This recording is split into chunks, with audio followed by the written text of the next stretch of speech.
Good afternoon, hello, welcome to the TriathlonDan YouTube channel. Welcome to a video all about me solving some foot pain I've had while cycling. Is it really, Daniel? Why are you sat in your bedroom if so? Right, being a YouTuber or whatever I am, I put a lot of trust in the equipment I'm using to record it.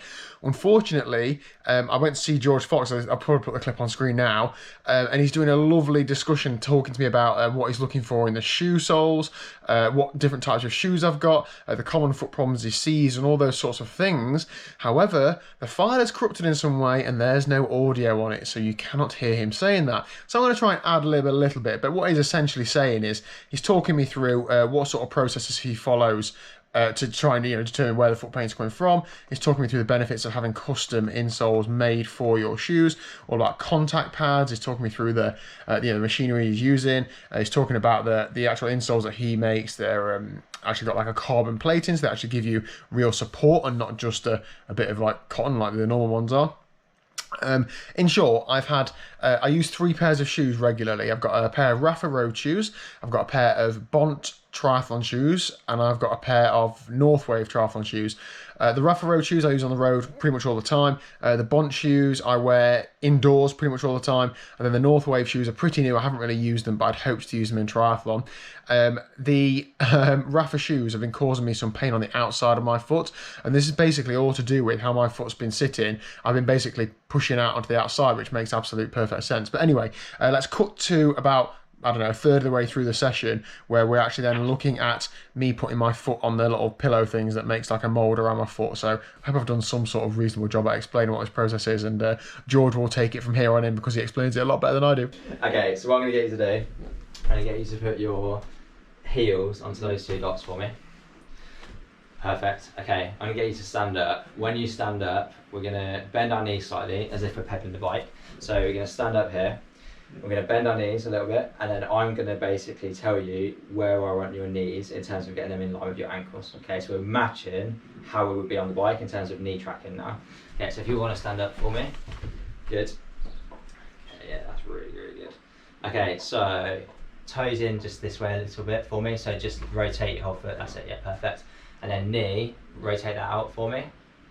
Yeah, keep going a little bit further. Yeah, spot on. And then same again with this side as well. Perfect. Okay, hold that there for me. Your feet are a completely different shape to these inside. Which is good. That's what I'm hitting. Okay, good. Just carry on holding that there for me. Which leg was it that you injured when you? Yeah, you can tell. Really? It's still swollen. That's still swollen. Is it? Your knee? Yeah, it was like there, top of my fibula. Yeah, the whole thing here is still swollen compared to this side. Yeah. Okay, good. Just carry on holding that there for me. Okay, you can just sit down back onto the chair for me. Perfect. So have the timing. Good. And then lift your feet up. Good. Okay, so just still recording, yeah. Yeah. Get you down on there. Yeah. Alright, I need to see what I'm looking at there. Okay, so what we're looking at is the difference in shape between Dan's feet, which you can see the arch comes all the way across the foot around here, and the same on his right side as well. It comes all the way across to there. How that's different to what we've had in the shoes. So this is the left foot from the Bont and the left foot from the RideHarder, and how these are essentially completely flat. There's nothing there, and there's certainly no support. It's nice and floppy. So his foot here, how that arch is nice and steep and comes all the way across the shoe, compared to this is doing nothing for his feet, and neither are these ones. And ultimately, neither would the new ones that I've put down somewhere. There. Neither is that going to be, because it's still nice and flat. So, how does that feel, Dan? Yeah, feels great. Okay, I'll give that back to you. What an expert, by the way.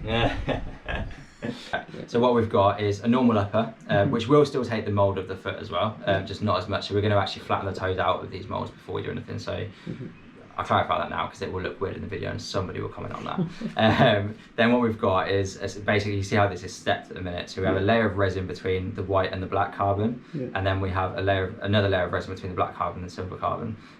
That's what's happening here. So this is cooking, and you see how it's vacuum cooked as well. So it actually pulls the whole thing down nice and flat, and you'll see it in a second when I pull that out. the resin basically melts. It's just like a hot glue at that point, and it'll be nice and flexible. I'm then going to lay that onto there, push it down into it, get your foot back on top, let it cool down. Now, nice things with this process is that we're doing 3 sets for you, so we're doing all 3 shoes, but we only need 1 mold. So we just do this once, and then that's it. We just lay you just trim them accordingly. Exactly. Yeah, exactly. Whichever shoes they're going into. Yeah. So that is that. I think it's pretty easy to sell insoles to a cyclist when you say, "Oh, there's carbon." You're like, "Yeah, okay, I'll have one of those." Yeah.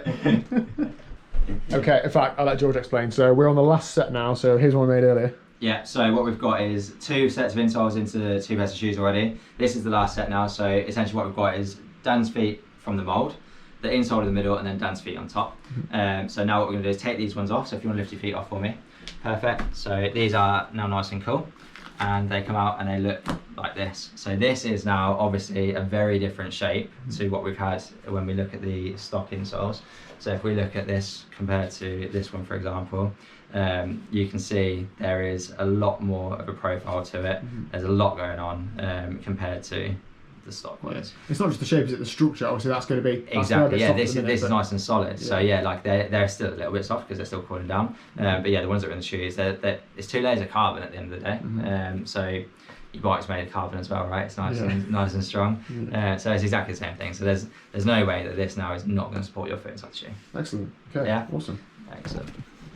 I've gone for 1 in each pair of shoes because there's no point in just having them in a race shoe or just having them in a training shoe. Like for me, I need to have the same feeling or the same support in each pair of shoes that I use. And like the shoes that I use indoors are the cheapest ones, and I might review this. You know, the cheapest older shoes because you're just sweating them. Actually, if I'm going to be spending the most amount of time in these, maybe I should get better shoes for indoors, the ones that I'm training in a lot. So you know, something I should think about. It's hard, isn't it? Because shoes are so expensive. Like you don't want to have loads of different pairs, and the ones you do buy, you want to keep and use for a while. But I feel like I might need to invest in some better training shoes. Okay, so I now have 3 sets of custom insoles in various shoes, and I've tried them all on. They all feel the same, which is weird because the shoes, you know, used to feel different. They might feel different when I'm pedaling or not, I don't know. They feel different to normal. It's hard to say now whether, oh, that's solved it or it hasn't, but I feel more supported throughout my arch, as we've seen in the arches, that carbon plate bit that actually gives you support.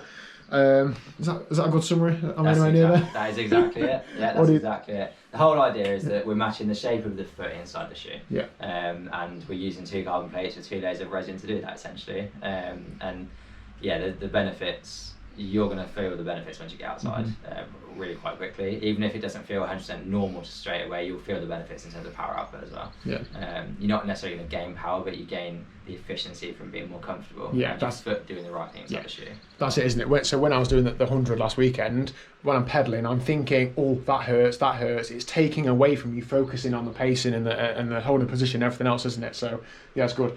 Thank you very much for your time, George. As I said earlier, I'll leave all your links down below. Bike fitting, coaching, touching feet. This guy does it all, so feel free to reach out to him if you haven't already. And thanks very much for watching. If you haven't already, most importantly, hit the subscribe button down below. And I'll see you tomorrow at 4 PM. We're probably not far away from the 24-hour TT videos going out by the time this goes out. I'm not sure what the order's going to be. But so yeah, keep your eyes peeled for those. See you later.